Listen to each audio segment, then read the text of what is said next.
እስልምናን መያዝ የበታችነት ይመስላችኋል። የእስልምና ድንጋጌዎች መተግበር ሰዎች ዘንድ የሚያሳፍር ይመስላችኋል። እስልምና ላይ መጽናት የእስልምናን ድንጋጌ ይፋ አድርጎ ማሳየት የበታችነት ይመስላችኋል።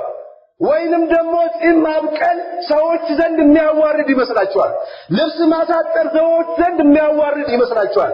አሰላሙ አለይኩም ወራህመቱላሂ ወበረካቱ ብሎ ሰዎች ያጠገብ ይህችን ቃል ለማውጣት ይፈራሉ፣ ይሸማቀቃሉ።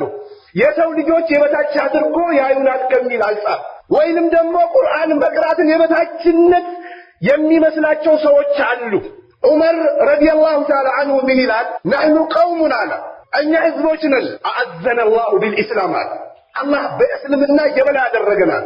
ከእስልምና ውጭ ባለ ነገር እዛን ከፈለግን በመጠጋትም ይሁን የነሱን ቃላትን መርጦ በመናገርም ይሁን የነሱን አካሄድ በመደገፍም ይሁን ለነሱ በመወከልም ይሁን ከምስኪኑ ደረሳ ከሼኹ ከዓሊሙ ዳዕዋ ከሚያደርግል ምናምን የሚለውን የበላይ አድርገህ የምትመለከት ከሆነ የተዋረድክ ሰው።